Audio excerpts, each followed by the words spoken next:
How's it going, everybody? Tyler with LMR.com, and we are here with the final episode of Project Keeping Comp. We've made it to the finish line, and in this episode, we're gonna talk about all the bullet points from the project, give you our final thoughts, and really talk about being enthusiasts. So let's get into it.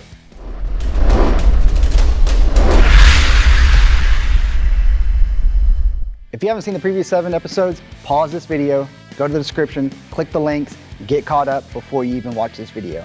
Spoiler alerts all throughout this video, so don't watch this video until you see all 7 episodes before that. I'm still in disbelief on how good it looks. I mean, if you saw episode 1, episode 2, and saw how bad this car looked when we first picked it up, it looks like it's not even the same car anymore. With the fresh coat of competition orange paint, I've never really seen that as a brand new paint job, and once you get out in the sun, the color's unbelievable. When it came to selecting a car, well, really a new edge car in particular, to do a project on, obviously we've done Fox bodies. It was time, we felt, to do a new edge. We could go out and get any car, let's be honest. It just so happens, coincidentally enough, this car came up for sale. Scott Springer messaged Tyler, said, "Hey, is this your old car?" Tyler said, "Yep, it sure is." Through discussion around the building, we were like, hey, do we want to get the car? Do we want to fix it? Do we want to do anything with it? Of course, we said yeah. Where we saw the value in this car, obviously Tyler, one of our employees, he had owned it for some time. And 2, it's a 2004 Competition Orange GT. You really don't see many of this color. So yes, the color did play a part in us, ultimately selecting this car. I think the biggest obstacle we ran into was just how rough a shape it came to us in. Everything from the paint, the bumpers, interior, exterior, the engine itself, drivetrain, it was all in pretty rough shape. So we had a task in front of us that we had to tackle. I really think the route we went was the way to go. Really starting from the bare bones like we did, with completely stripping it down and have it repainted. I personally have never dived that deep into a project. I've always had a decent enough car that I never really had to do a repaint on, but seeing the process of the complete teardown to really piecing it back together one piece at a time, it really changed your outlook on how to properly restore a vehicle. And overall, it really opened my eyes up to seeing these SN cars in a different light. You really don't get to see a lot of these cars in that kind of shape, but when you do, you really want to save them, and you want to make sure that you do have the basic platform to start with, but you can make it thrive and make it go from horrible looking to the diamond in the rough. We got the full car restored with that OEM Plus look. Really excited about how it turned out. I feel like all of the pieces really work together. The brakes and the wheels work great together. The whole interior looks brand new. Even got some brand new parts that you can't find in the aftermarket, so that really helped tie it all together. The nasty carpet's been replaced. I think my favorite part of the build would be the Mach 1 interior. It's a mod that I've always wanted. I've had about 3 or 4 new edges throughout my entire life. That's a mod that I've always wanted done, just never really felt like tackling an upholstery install. Watching Jay, still don't know if I want to tackle it, but that is definitely one of my favorite upgrades. The interior is something you experience and see every time you drive in your car, whether it's a 2-hour drive or just going to work. Those Mach 1 seats are definitely a great upgrade. Does it feel like the seat's giving you a hug? The seats do feel like it's giving me a hug. Since the car's been finished up, I've taken it out for a few weekends, let my kids ride in it, and it really feels like a brand new car. Even though we didn't upgrade the engine, just cleaned it up and restored a few things, the engine still pulls pretty strong. For a 2-valve, I know 2-valves aren't that powerful, but it still feels like it doesn't have 180,000 miles on it. Feels like the car just rolled off the showroom floor. One of the things that stood out to me the most on Keeping Comp, I want to say all of it. Deep down, it's all of it, but if I had to pick one thing, I'd probably say the engine bay. That's where I spent the majority of my time fixing, repairing, reconditioning, because the car needed it, it deserved it. I probably went about it all the wrong way from a money perspective in terms of not taking the engine out or dropping it out the bottom and pressure washing and to do all the things.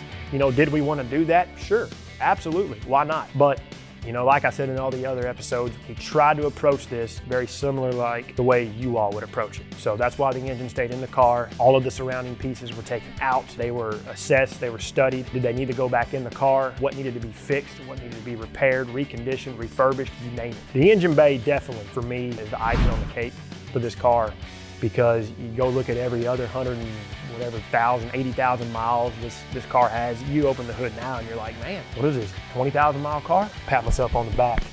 We did a good job. With the car that is as bad as this one, as a company, we're able to tear it all down and see what really breaks on these cars with this many miles.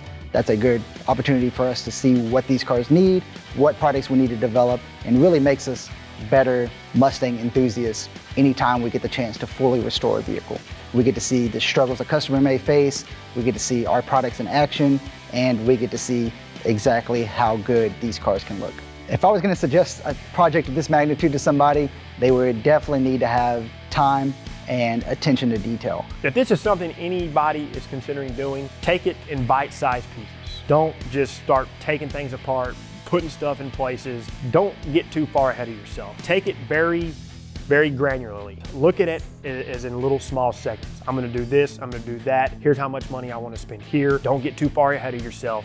Take everything step by step by step. Remember, this isn't a race. This is your car, this is your project. There's no rule on how to restore or how to fix any car. These things are blank canvases, so the sky's the limit. We have a full customer care department that can help you out with any questions you have. We've got all the install articles. We've got a lot of install videos coming from this whole series. So you can do this in your own garage.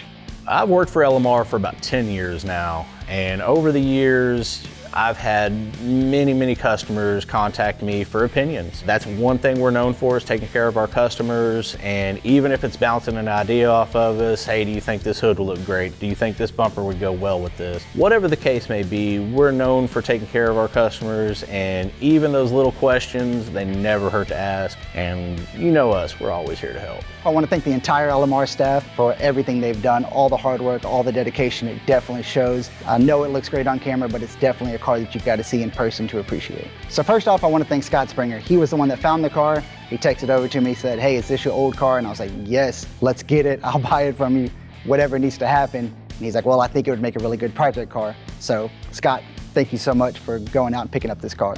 Real big thanks to Landon. He put countless hours, not only in the engine bay, I know he spent 20+ hours just on that alone. I can't imagine anybody spending that much time on just a 2-valve that's basically factory, but it definitely shows it looks like we just put a brand new 2-valve in there. I'd like to thank Jay for doing the interior, the wheels, the brakes.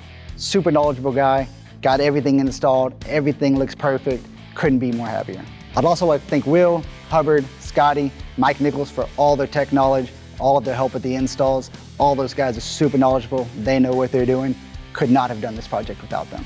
Also, another thanks to Anderson Collision, their whole team. They got this car looking brand new. I would have never guessed that this car could look this nice, especially in the condition that it was in. I thought it was too far gone, but they made me a believer in good bodywork and good paintwork, and this car would not be what it is today without them. And a big thanks to the video crew, Nick, Chris, and Fabian, for running around getting all the footage of this car, documenting everything that we did. This is something that I would really like to show my kids, and it's gonna be a nice little legacy piece that I'm pretty excited about. I know I've talked about this car to a lot of people, gotten a lot of opinions on what we should add, what we should do to this car, a lot of good feedback. Can't thank y'all enough, and I appreciate all of the kind words and all of the feedback on this car.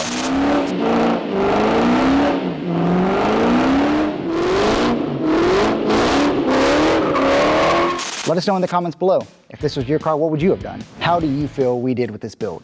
Would you have gone the same route? Do you feel like we spent time on things that you would have maybe ignored?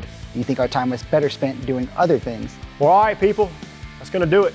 Hope you thoroughly enjoyed keeping comp as much as we have thoroughly enjoyed putting all this stuff together for you. I know I'm super excited about it. If you want to see more project cars like this, Smash the like button. make sure you subscribe, turn on notifications. That way you're notified every time we release something new. And until next time, for all things New Edge Mustang. Make sure to keep it here with the real Mustang enthusiasts at LMR.com.